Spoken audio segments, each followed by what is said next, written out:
Hello, today we are going to be making meatloaf, which is a big American family tradition. It's one of our most traditional foods in the United States.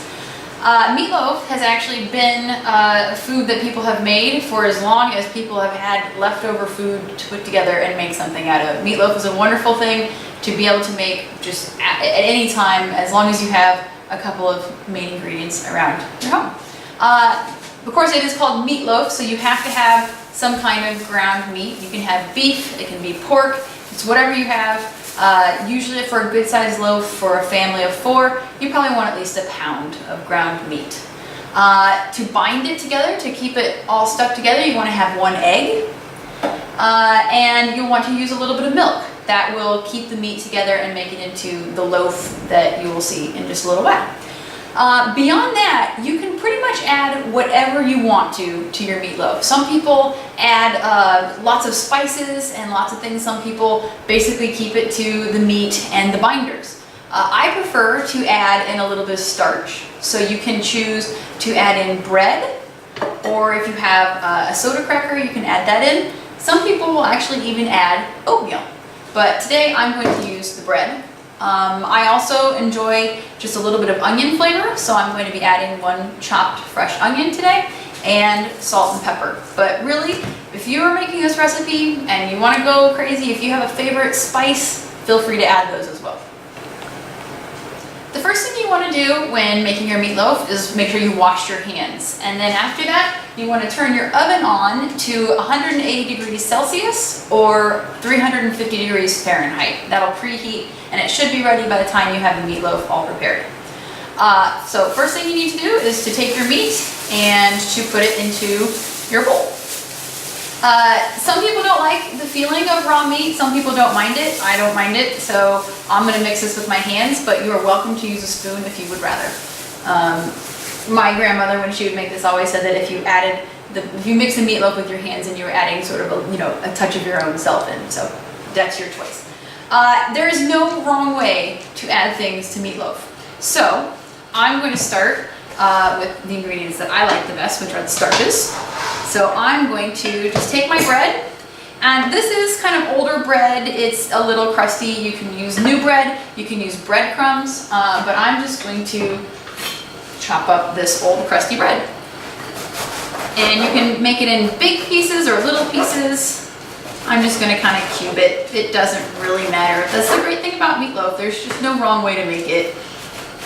It's only how you prefer it. So just take your bread into smaller pieces, and if it's really crusty like mine, you might actually want to even cut it into those smaller pieces.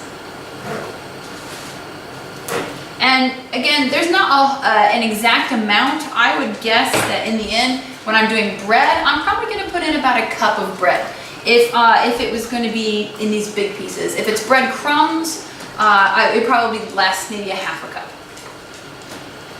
So I think that's enough. That's about 3 or 4 slices. So then next, after you do the bread, then you need to cut up your onion. This is a fairly small onion. Again, if you like a lot of onion, go for a bigger onion. If you like just a little bit of onion flavor, go for the smaller onion. You can even use dried onion if you happen to have dried onion in your house.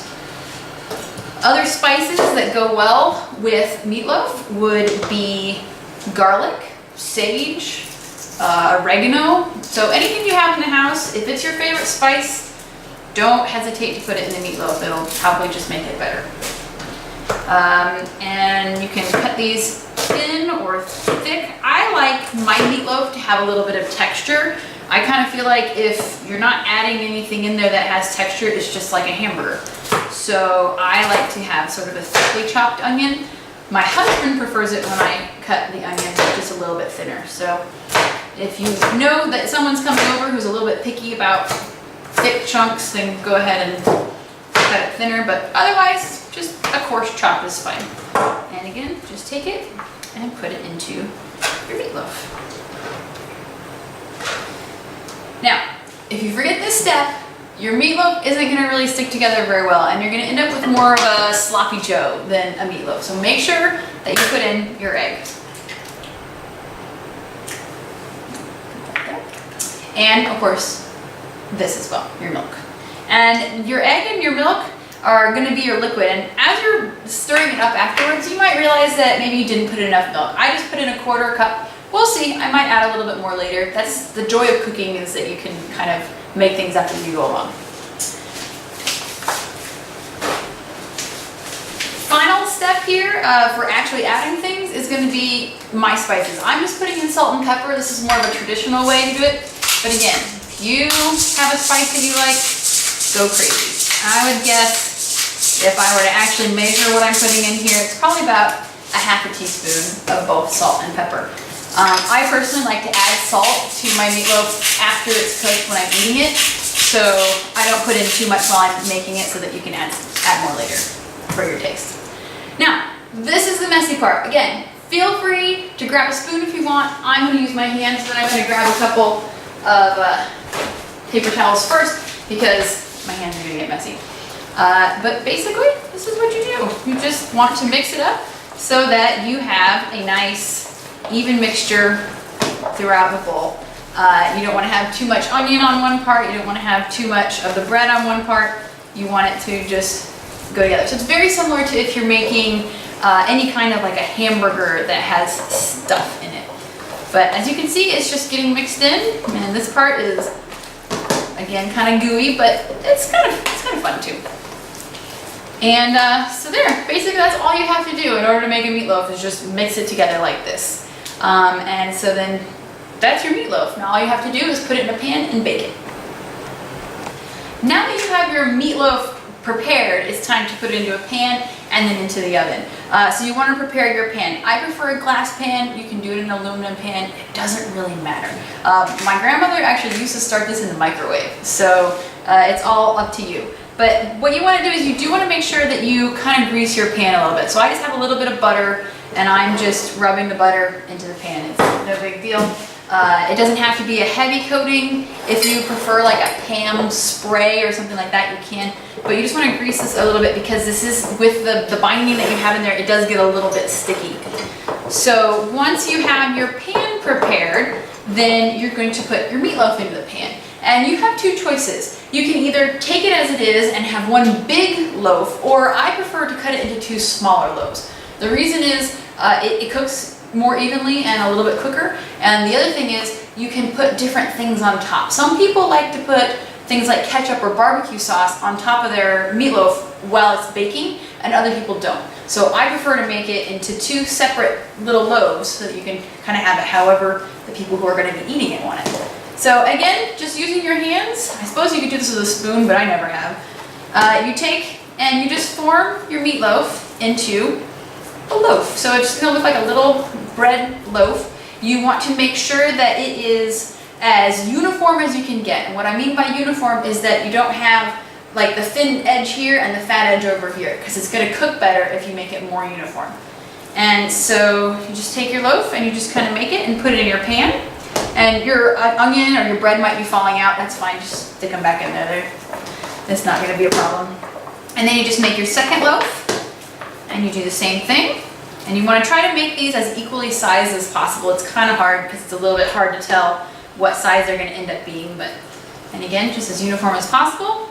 It's okay if they touch the sides. It's okay if they touch each other. But you just want to have 2 uniform loaves. And if you have the extra stuff around the inside, especially like the big pieces of onion, you can just kind of stick it in the bottom, and then you'll have some nice little pieces of roasted onion as well when you're done with your meatloaf. So as I mentioned, some people like to have their meatloaf with ketchup and some people don't. So I'm just going to put ketchup on half of this. And again, it doesn't have to be a big thing of ketchup, but just a light sprinkling over the top.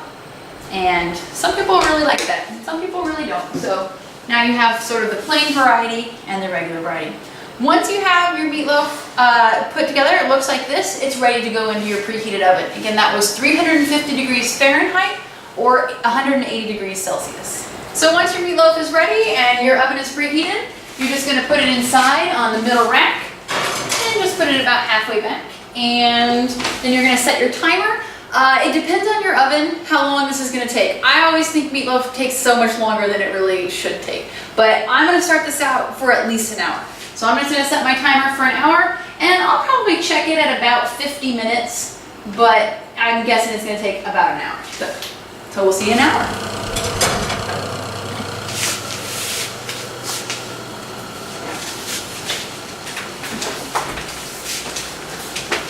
So after about an hour in the oven, you should see that the meat's color has changed. It should now look all brown. And the way to know if this is actually done, you just have to cut into it. If you have a fancy meat thermometer, you can use that, but the easiest way is just to cut into it. And if you notice that there's no pink inside, it's done, it's ready to eat. Meatloaf can be served a variety of ways. You can cut it up and just put it straight into a plate like that.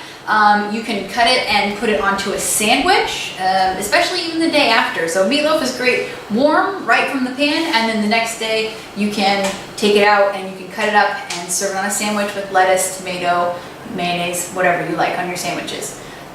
Great side dishes for meatloaf: potatoes, anything with potatoes, especially fried potatoes are really good. Green beans or any other kind of a vegetable. So I hope you have fun. I hope you're able to make your own meatloaf, and leave us a comment and let us know how it turned out.